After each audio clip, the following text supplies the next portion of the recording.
Halo Surabaya, ya apa kabar Rek? Kembali lagi bersama saya Deli Aldiano dan kali ini kita akan membahas kabar baik untuk warga Surabaya khususnya orang tua yang memiliki anak memasuki jenjang SMP karena pemerintah Kota Surabaya ini mengambil langkah konkret untuk memperluas akses pendidikan gratis dengan membangun 3 unit sekolah menengah pertama negeri atau SMPN di Surabaya yang baru di tahun 2025 ini, di mana proyek ini direalisasikan di 3 kawasan padat penduduk, yaitu Medoan Ayu, Warugunung, dan juga Tambak Wedi. Sebagai jawaban atas tingginya permintaan masyarakat akan sekolah negeri khususnya SMP nih ya. Langkah pemerintah Kota Surabaya yang berfokus pada penambahan infrastruktur ini mendapat tanggapan dari Komisi D DPRD Surabaya. Lalu bagaimana tanggapan dari Komisi D DPRD Surabaya ini? Sudah bersama kami juga narasumber kita kali ini yaitu Cak Abdul Goni, Komisi D DPRD Kota Surabaya. Cak Goni, apa Ya, kabar? baik Mas Deli. Alhamdulillah baik ya. Ini dengan penambahan pembangunan 3 SMPN ini bisa menjadi solusi pendidikan di Surabaya gitu, Cak? Atau bagaimana nih? Ya, sebenarnya sih dalam artian karena komposisi sekolah SMP negeri itu kan PUI saat ini kan cuma 63. Sementara lulusan SD kemarin saja ada kurang lebih 38.202 siswa. Kalau melihat komposisi yang ada memang dirasa sangat dibutuhkan.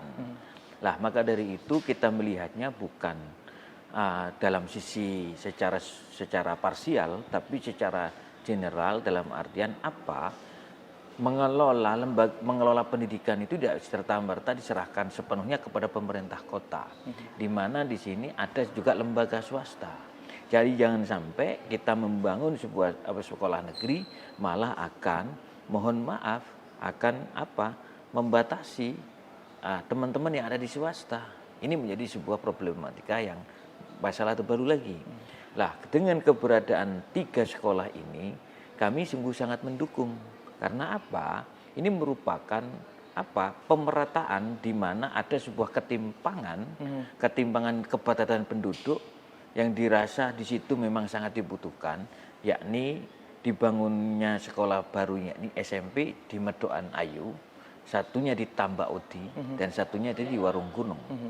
Lah, amanah teman-teman pada waktu RPJMD pada waktu itu kalau memang bisa SMP itu targetnya bisa sampai 100. Tapi kita berharap ada kajian secara komprehensif mengenai ini, jangan sampai mematikan yang swasta. Itu yang kita harapkan. Oke, terus untuk penurunan jumlah pendaftar sekolah swasta ini apakah tidak ditakutkan gitu dari kacamata pemerintah Kota Surabaya khususnya ya Cak ya, mengenai pembangunan SMPN baru di 3 wilayah itu tadi, apakah nanti tidak ada kecemburuan atau bagaimana gitu? Ya, sejauh ini contoh kan dari awal saya sudah sampaikan ada 38.202 sekian. Oke. Lah, kebutuhan rombel, kebutuhan sekolah, itu kebutuhannya kan sementara banyak ketimpangan. Jadi ini menjadi sebuah solusi terobosan, makanya saya tadi ngomong. Jadi jangan sampai keberadaan sekolah baru ini akan menjadi masalah baru lagi kepada teman-teman swasta. Sementara kita dituntut sebagai bentuk pengejawantahan bahwasanya pendidikan adalah hak setiap warga negara, maka dari itu pemerintah harus hadir dalam bentuk apapun. Lah, dari sini kita bisa melihat bahwasanya kita berharap masyarakat melihatnya bisa secara arif dan bijak. Dan juga begitu dengan pihak swasta.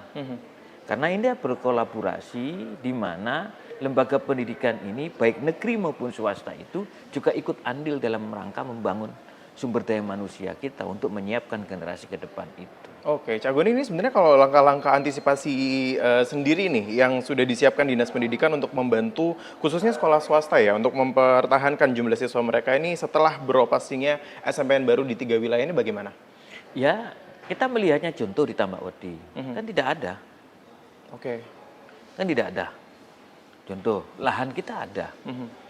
Terus di Medoan Ayu dengan jumlah kepadatan penduduk yang satu kelurahan itu ada yang 20.000. Terus logika kajiannya adalah memang harus dibutuhkan solusinya.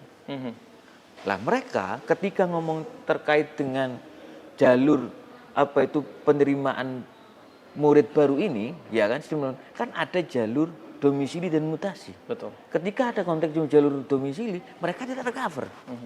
Terus ketika mau jalur apa lagi? Jalur prestasi juga nggak masuk. Domisili juga nggak masuk. Akhirnya apa? Kan repot. Sementara dia juga jauh dari sekolah. Dan di mana di situ ada keberadaan itu. Segmen pasar swasta sendiri, ya kita berharap tidak terganggu dengan adanya ini. Ini dalam artian ini yang kita harapkan. Jadi pembangunan itu solusinya bukan hanya infrastruktur, tapi hal-hal yang lain juga harus ditopang juga. Contoh, sejauh ini keberadaan pemerintah ada BOS, ada Bobda yang kita gelontorkan juga kepada negeri maupun swasta sebagai bentuk apa pendidikan itu benar-benar diperhatikan oleh pemerintah. Kalaupun di sana sini masih ada kekurangan, ya kita masih berbenah menyesuaikan dengan keuangan yang ada di kota-kota masing-masing. Oke. Cak Goni, ini lalu bagaimana dengan setelah pembangunan SMPN baru di 3 wilayah itu tadi, bagaimana dengan perang harga yang nantinya akan terjadi? Dari komisi di DPRD sendiri ini bagaimana bisa nantinya memastikan kalau perang harga atau persaingan yang tidak sehat antara sekolah negeri yang barusan dibangun itu atau bahkan sekolah swasta ini bagaimana? Perang harga seperti apa ya? Ya, untuk masuk ke sekolah swastanya nanti apakah nanti akan diturunkan atau bagaimana? Wah, ini kan menarik juga ini. Ya kan, sejauh ini kita bisa melihat putusan MK bagaimana. Oke. Terkait dengan itu menjadi tanggung jawab pemerintah. Makanya saya berharap investasi jangan ke arah situ dalam kondisi apapun. Contoh, nanti ujung-ujungnya mereka melakukan penahanan ijazah. Itu secara aturan, itu bermasalah juga. Makanya saya berharap jangan terus berpikiran saya berada di pendidikan nih, orientasinya profit, ini kan kacau. Jadi orientasinya adalah contoh apa? Mereka bisa hidup saja juga luar biasa. Makanya saya berharap apa? Saya berharap apa yang harus dikembangkan ini. Kita melihatnya sisi mana yang harus kita perhatikan betul. Lah kalau semisal kita berharap teman-teman swasta menarik sedemikian besar seperti itu, ya pasti terkendala dengan kondisi perekonomian yang serba sulit seperti ini. Lah kalau mereka yang notabene mohon maaf yang memiliki kualifikasi grade A, ya kan, memiliki kualifikasi akreditasinya yang bagus, unggulan dan sebagainya itu, ya silakan tanpa menerima BOS maupun Bobda. Tapi ketika pihak sekolah itu masih menerima anggaran itu, ya paling tidak apa tanggung jawab mereka terhadap anak-anak kita sebagai warga kota itu bertanggung jawab loh. Untuk bertanggung jawab. Lah, yang kita pikirin adalah ada subsidi silang antara kaya dan yang miskin. Lah, kita berharap orientasi pendidikan itu bukan hanya mengedepankan profit, tapi kita investasi yang lebih jangka ke arah panjang. Itu yang harus disiapkan. Oke, baik. Cak Goni, mungkin nanti kita akan membahas lebih dalam mengenai pembangunan SMPN di 3 wilayah baru ini beserta tenaga didiknya. Saat lagi ya Cak Goni ya, dan juga Anda masih bersama kami, jangan kemana-mana.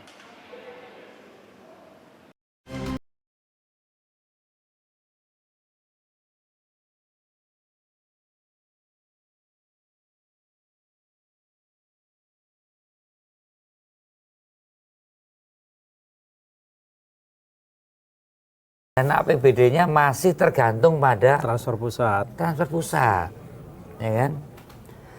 Untuk daerah kayak gini akan kita berikan peringatan karena kamu belum mampu berdiri di atas kakinya sendiri dalam memperoleh pendapatan daerah.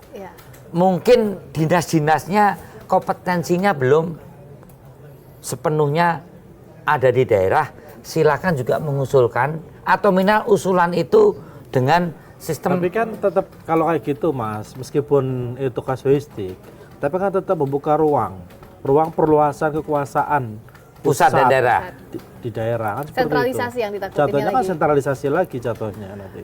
Ya karena gini loh, ini diskusi ya, bisa salah. Maksudnya pemekaran ini juga harus kita berikan peringatan untuk tidak latah. Karena pertimbangan-pertimbangannya kadang hanya sangat politis, sangat administratif. Tapi soal ekonomi kemampuan daerah, itu tidak dibicarakan. Ini hanya keinginan, mungkin hanya konspirasi partai politik, ingin membuat DPRD-nya, padahal pemekaran itu sebenarnya keinginan kita untuk mendekatkan pelayanan publik lewat yang namanya birokrasi yang ada, atau bagaimana pengelolaan aset daerah menjadi resources yang produktif sehingga pendapatan daerah itu meningkat. Iya. Karena agak ngeri juga Mas. Satu, secara administratif itu berarti menambah kewenangan pusat. Terus itu kan mengingkari prinsip desentralisasi otonomi daerah. Otonomi daerah. Itu satu. Kedua, secara politik itu berbahaya Mas. Buat PDIP juga kan. Maka saya ingin itu harus jadi pembicaraan dari tidak hanya di tingkat DPR, tapi justru rapat dengar pendapat umum dengan berbagai masukan para ahli ini harus bisa menyepakati. Intinya kita tetap memperkuat otonomi daerah dengan desentralisasi. Kita tidak mau resentralisasi, apalagi mengarah pada otoritarisme. Ini yang kenapa kita mendukung Pak Prabowo sebagai partai yang disampaikan oleh Ibu Mega dan fraksi. Kita mendukung secara strategis, mitra strategis. Mitra strategis. Bersihkan lebih dulu, seperti yang dilakukan di Hong Kong. Nah, untuk membersihkannya itu harus dibuat satu lembaga yang tidak terkontaminasi, tidak terpolusi dan tidak terpengaruh. Dibuatlah KPK itu. Iya, pada saat itu. Semangatnya seperti itu, tapi kemudian pada kenyataannya seiring berjalannya waktu begitu ya, kok sekarang kok kayaknya anteng-anteng aja ya. Nah, ada beberapa hal yang tidak dijalankan. Waktu itu kan saya yang membawa rancangan undang-undang KPK itu ke Istana Merdeka. Saya bersama Menteri Kehakimannya waktu itu namanya Marsilam Simanjuntak, lalu Burton de Speville, dia itu Scotland Yard komisaris Scotland Yard yang menjadi ketua ICAC Hong Kong, yang mendirikan tahun 73 itu Hong Kong sama seperti Indonesia. Banyak korupsi, hukumnya masih tidak tegak, lalu masyarakat kepercayaannya sangat rendah, sehingga harus dibuat satu lembaga yang sangat kuat. Nah, waktu itu ICAC Hong Kong itu yang pertama kali dilakukan selama 5 tahun itu adalah membersihkan kepolisiannya. Sampai kepala polisinya dikejar sampai ke Amerika Selatan. Lalu juga orang-orang yang terlibat itu takut sekali sama KPK ini karena dia tidak pandang bulu, tidak mau dipengaruhi, intervensi. Tapi kenapa di Indonesia kita tidak bisa seperti itu? Nah,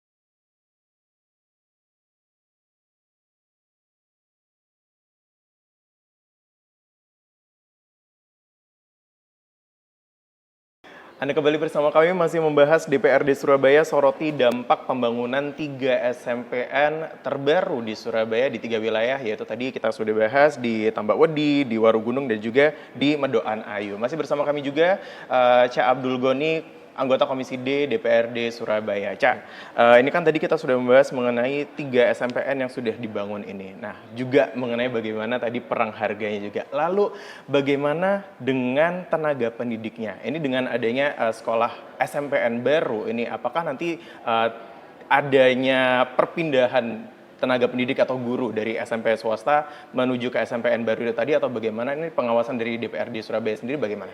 Ya, kita melihat bahwasanya problem ketika membangun sekolah baru kan juga harus beserta isinya. Betul. Isinya itu ya macam-macam, baik infrastrukturnya, suprastrukturnya, maupun tenaga pendidik tadi. Dan itu harus disiapkan dengan betul secara baik. Lah, dari sini kita bisa melihat rata-rata negeri itu kan hampir tidak ada pungutan biaya. Iya. Lah, sementara swasta itu rata-rata lebih cenderung, terus mereka hidup dari mana? Ya kan, hidup dari mana? Kalau enggak dari menarikan biaya. Betul. Tapi makanya kita berharap ada keberadaan BOS maupun Popda itu yang bisa menopang secara keseluruhan. Jadi jangan berharap kalau memang mau berorientasi ingin meningkatkan pundi-pundi ekonomi, ya jangan di segmen ini. Di segmen pendidikan. Karena apa? Kita bisa melihat kok semisal di Surabaya mahalnya harga pendidikan. Ini kan repot. Kita aja sampai ngomong wisuda saja di SMP negeri aja kita batasi betul. Kemarin barusan, ya kan, perkara wisuda aja saya keras betul. Karena jenjang pendidikan itu masih berlanjut. Betul. Dan butuh biaya agak banyak. Nah kalau semisal di bawah seperti ini repot. Kalau memang seperti itu, saya akan bikin SMP negeri banyak loh. Iya kan? Betul. Nah, maksud saya, ayo kita topang bersama-sama. Karena kita punya misi ke depan, apa? Membangun SDM kita itu menjadi tambah lebih baik. Dan menyiapkan, saya pun juga ada masanya. Lah kalau mereka yang ikut andil, dalam artian membina dan mendidik anak-anak generasi muda itu dengan benar-benar secara serius, repot nantinya. Kalau tidak serius berorientasi hanya mengedepankan itu, ya kan, repot nantinya. Makanya saya berharap apa? Jadi kita ini berharap apa? Ayo kita ini sama-sama cari solusi. Misal, dalam membentuk karakter anak harus apa yang harus dilakukan? Kan bukan hanya sekolah yang ikut andil semuanya. Siapa? Orang tua pun juga. Lingkungan pun juga harus bertanggung jawab. Ini yang menjadi sebuah problem yang harus kita pecahkan bersama. Apalagi yang kita anggap kota Surabaya yang kota metropolis ini dengan problematika permasalahannya ya sangat kompleks. Cak Goni, tapi sebenarnya saya penasaran ini apakah dari DPRD sendiri itu adakah usulan program atau kebijakan yang akan diterapkan untuk mendorong kolaborasi antara sekolah negeri yang barusan dibangun tadi ataukah dengan swastanya mengenai persaingannya juga, terus juga meningkatkan mutu pendidikan di Surabaya biar merata gitu secara keseluruhan. Apakah memang ada usulan? Ya, sejauh ini kita dari awal Pak Wali Kota juga menyampaikan tidak ada anak kandung dan tidak ada anak tiri. Semuanya ini juga ikut berkontribusi. Maka bangun komunikasi yang baik, jaga komunikasi yang baik antara negeri maupun swasta. Oke. Tapi yang kita berharapkan jangan sampai yang swasta yang macam-macam. Nah, makanya kan kita berharap contoh, semisal kalaupun pihak swasta yang tidak menerima BOS maupun Popda, silakan. Mau naik-naikkan gak ada urusan. Tapi ketika masih terima maupun Popda dan BOS, jangan pernah macam-macam. Oke. Lah itu bentuk negara. Kalau seperti itu mereka akan repot. Ya paling tidak nanti apa? Kasihan. Kita ngomong tentang konteks pemerataan pendidikan. Seperti apa? Lah kita dalam artian apa? Secara teori pendidikan ini mengatasi problem kemiskinan. Lah kalau dari sini saja, dari level terbawah saja sudah bermasalah, repot. Apa itu? Dalam artian apa? Contoh SMP saja sudah begitu mahalnya, belum lagi naik ke atas. Kan kasihan. Apalagi yang bersangkutan, mohon maaf, dalam tanda kutip di bawah standar perekonomian. I see. Oke, Cak Goni, sebenarnya saya penasaran juga nih mengenai, kita kembali membahas tentang tenaga didik tadi ya. Untuk pemerataan kualitas guru dan juga tenaga pendidik antara sekolah negeri dan swasta setelah adanya pembangunan SMPN baru di 3 wilayah tadi ini, dari Dinas Pendidikan ini apakah ikut mengawasi atau bagaimana, Cak? Ya semuanya. Oke. Kita juga Dinas Pendidikan pun juga sebagai leading sektor di kewenangan di dunia pendidikan. Makanya kan banyak P3K yang masih belum terakomodir, yang masih diperbantukan dan sebagainya itu. Dan mereka bisa fokus lebih tetap dalam artian apa? Yaitu tadi dalam rangka kegiatan transfer knowledge tadi. Oke. Jadi yang kita harapkan saja termasuk dalam pendidikan. Jadi bukan hanya transfer knowledge saja, harus transfer value. Ya kan? Jadi contoh yang baik itu bukan lisan, tapi teladan. Makanya saya berharap kepada seorang guru semuanya apapun. Jadi bukan hanya mengingatkan dalam bentuk lisan, tapi dia harus mengimplementasikan betul apa yang dia ucapkan. Itu yang kita harapkan. Dari situ enak. Ya, kita akan coba evaluasi bersama-sama. Jadi jangan sampai seorang guru yang mohon maaf dalam kutip melakukan kriminalisasi dan sebagainya. Ini itu yang kita harapkan. Oke. Cak Goni, saya sebenarnya penasaran juga nih, lalu setelah pembangunan 3 SMPN baru di 3 wilayah itu tadi, apakah ada temuan dari DPRD Surabaya sendiri atau bahkan keluhan dari masyarakat sekitar ini bagaimana tentang anaknya yang didaftarkan atau bahkan pendaftarannya yang sulit atau adanya ditemukan persaingan dengan sekolah swasta, itu ada nggak sih, Cak, sebenarnya? Ya sejauh ini hampir tidak ada yang disampaikan ke kita. Oke. Ya kan disampaikan ke kita. Tapi kalau kita melihat kondisi geografis, kalau Tambak Wedi itu satu kelurahan saja ada kurang lebih 20-an ribu sekian. Dari situ terus jumlah SMP negeri ya dalam tanda kutip masih apa itu yang swasta agak sedikit banyak, tapi mereka juga kadang rata-rata seperti apa. Ya kan banyak keluhan loh kok seperti ini. Ketika mereka dibuka jalur domisili, mereka pasti terpental jauh. Oke. Ya, lah maka dari itu di mana di situ ada lahan aset kita, ya sudah kita bangun. Dari beberapa kajian yang ada bagaimana? Hampir tidak ada. Dan sejauh ini tidak ada protes ke kita. Oke. Dengan keberadaan SMPN baru swasta karena memang dirasa jumlah SMPN kita ini kan 63. Dengan jumlah kelulusan SD saja 38.000 sekian, repot juga. Belum lagi SMA. SMA itu yang lulus adalah 18.000 sekian. Nah itu bagaimana nasibnya? Sementara SMA negeri saja, SMA negeri itu ada 22 yang ada di kota Surabaya. Ya, yang swasta mungkin agak banyak 118. Oke. Itu yang harus kita pikir bersama juga. Baik, kalau begitu kita akan membahas lebih dalam mengenai DPRD Kota Surabaya yang menyoroti dampak pembangunan 3 SMPN. Sesaat lagi, Anda jangan kemana-mana.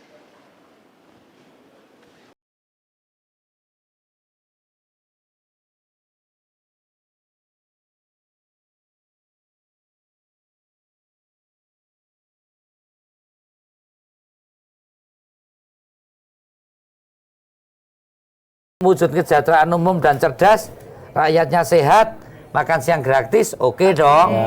Untuk setiap sandang pangan papan 3 juta rumah, oke dong. Oke, Kan itu kan, gas. oke Iya. gas. Ini duit saka ndi? Aku melaku kabeh duit kok ngendi kan mesti ditanyakan. Iya, iya. Sementara 3.600 triliun APBN kita jatuh tempo bulan Juni hampir sekitar Iya. 1.200. Ya. Bunganya 600 triliun. Saya kira banyak hal yang tidak sekedar itu tadi, hal yang CC-mence Semiotika. itu dibicarakan. Saya percaya abstraksi. CC itu yang mana Mas? Kita nggak ngomong apa-apa kok. Itu masalah kongres, ibu itu sudah Oh iya. firm, ya kan? Untuk urusan-urusan posisi di dalam pemerintahan atau di luar pemerintahan sudah menyampaikan kecenderungan tetap di luar pemerintahan, tapi sebagai mitra strategis. Kita percayakan navigasi 5 tahun ini pada Pak Prabowo dengan cara pandang kacamatanya ini PD ini Bu Mega ini. Yang pertama NKRI, masih NKRI enggak, ya kan? Karena NKRI ini adalah komitmennya Bung Karno, PNI dan TNI. Masih pakai konstitusi Undang Dasar 45 enggak? Dengan demokratisasinya tentunya. Dengan peri kemanusiaannya. Masih berpihak kepada kepentingan rakyat enggak? Masih Pancasila enggak? Maksud saya, kita tentu akan sebagai mitra strategis. Nah, Tapi akan kritis. Iya, iya. Jangan ditaruh di penjara aja, penjaranya mewah kok. Kamu mau nggak ngelihatnya? Koruptor itu, ya kita kan orang bilang ditembak aja digantung, enggak lah. Kita kan tidak ada capital punishment. Kita membuat secara sosial, makanya ahli hukum itu kan juga hukuman itu kan harus secara sosiologis, secara antropologis. Orang Indonesia ini kan suka malu, mau menyelamatkan muka gitu. Enggak, kalau sekarang udah dimaskerin, Inang. Semenjak Covid itu jadi koruptor-koruptor pas udah lagi pakai rompi gitu kan, tapi pakai masker gitu kan. Itu kan kayak lah udah nyuri duit rakyat gitu. Kalau cewek langsung pakai tutupan supaya nggak kelihatan mukanya sebenarnya, bukan karena mau hijrah atau menjadi berhijab, tapi supaya tidak kelihatan. Nah, itu kan hal-hal yang selalu kita lihat seperti biasa, akhirnya dinormalisasi. Seandainya orang yang sudah memiskinkan rakyat membuat negara ini menjadi kacau balau dan rusak, itu dibuat hukuman sosial, bersihin got, bersihin sampah, bersihin gorong-gorong, pakai baju oranye ditulis saya koruptor. Setiap hari, hukumannya 20 tahun, nggak boleh didiskon. Hartanya diambil. 3 generasi diberi tanda bahwa ini adalah keturunan koruptor. Ini adalah, maka orang akan berpikir 1000 kali untuk korup. Tadi kan kamu tanya. Tapi pertanyaannya kenapa masih mau tadi kan kamu bilang. Bukan karena mereka nggak punya uang loh sayang. Karena yang kita lihat itu mereka orang-orang kaya, ada yang kawinnya di Disneyland, ada yang mobilnya 20, Udah kita mah cuma bisa mobil sport 20. kita cuma bisa gini, itu Ada yang gimana punya ceritanya ya bisa begitu ya kan. Tapi Ada yang punya emas 50 kilo.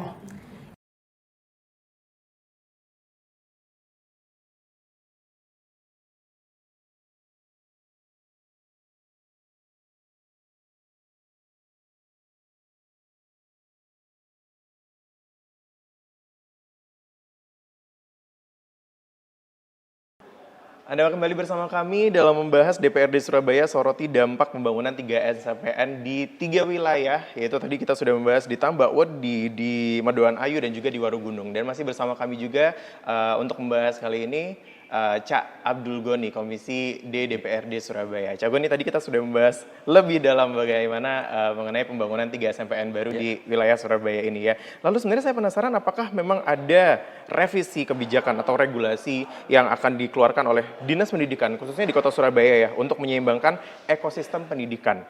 Ya, setelah adanya pembangunan SMPN baru ini biar sekolah swasta tetap juga bisa berkembang nih, Cak. Ya makanya kan jumlah SD saja itu 284 Oke. negeri.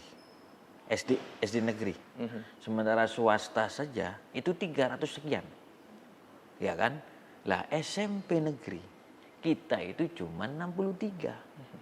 Sementara swasta itu sekian ratus. Lah dengan angka kelulusan yang sedemikian banyaknya ini, kira-kira secara real bisa tidak menampung? Ya kan pasti tidak menampung. Nggak mungkin negeri ini dalam konteks 63 itu jumlah rombelnya berapa? Anggap saja 30 tiap rombel misalnya satu rombel, atau mungkin satu sekolah bisa sampai 5 rombel. Ya kan? 30 kalikan 5 mungkin 150, kalikan 63 jumlahnya berapa? Kan masih banyak sisa. Iya, setuju. Lah, dari jumlah kuantiti saja, kita ini masih kekurangan sekolah. Nah, maka kita ambil jalan mana yang prioritas. Amanah RPJMD itu yang kita gagas pada waktu itu adalah ingin membangun 100 SMP. Negeri ya, Cak? Negeri, yang kita ingin bangun itu.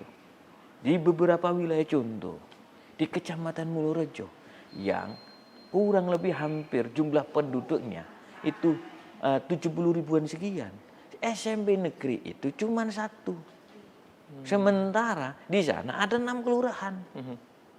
Iya kan? Ya kita berpikir, terus kita coba cek, di sana ada lahan tanah tidak? Lahan aset kita tidak. Terus kita melihat tenaga pendidikan kita bagaimana siap. Nah, sementara pemerintah kota siapnya di 3 sekolah ini. Oke. Ya paling tidak ini menjadi sebuah solusi yang mengatasi ketimpangan akses pemerataan pendidikan tadi. Sehingga ini paling tidak kita coba dorong untuk diprioritaskan. Jadi mudah-mudahan tiap tahun kita bisa bangun itu. Oke, tapi setelah dari 3 wilayah ini, dari Tambakwood, dari Medoan Ayu, dan juga Warugunung, untuk pemerintah Kota Surabaya sendiri apakah sudah memetakan ada wilayah baru yang akan dibangun SMPN baru, Cak? Ya nanti kan dari Dinas Pendidikan sendiri akan melakukan kajian secara holistik kan. Oke. Jadi dari kajian itu kita bisa melihat contoh di wilayah sini swastanya seperti apa. Seperti terus karena kita ngomong konteks terus bagaimana penduduknya bagaimana. Ekonominya juga kita harus hitung bagaimana. Sekolah ini apakah sekolah masuk dalam artian dalam kategori kita gridkan di atas atau bagaimana. Terus yang terpenting seperti apa. Banyak secara keseluruhan yang harus digagas lebih lanjut. Tapi setelah pembangunan 3 SMPN ini, apakah dari SMP negeri di wilayah yang sama dengan statusnya mungkin butuh revitalisasi atau butuh pemeliharaan? Untuk dari pemerintah Kota Surabaya ini, apakah juga memelihara untuk sekolah negeri yang lama atau bagaimana? Iya, jadi semuanya kita coba anggarkan contoh. Dalam kondisi sekolah yang mau ambruk gimana? Nah, kan harus itu. kita pikirkan. Jadi jumlah yang ada, usulan-usulannya seperti apa. Makanya kita bisa melihat mana yang diprioritaskan dan mana yang tidak diprioritaskan. Dilihat terlebih dahulu. Oh di mana misalnya sekolah ini SD negeri ini yang mau ambruk di mana sebuah wilayah, ya pasti kita akan coba prioritaskan. Dan mereka yang mengatur teknisnya seperti apa. Oke. Oke, baik, Cak. Untuk pemerintah kota sendiri ini apakah akan memastikan bahwa hak-hak sekolah swasta dalam menyelenggarakan pendidikan tetap terjamin dan tidak tergerus sama keberadaan sekolah negeri baru atau bagaimana nih, Cak?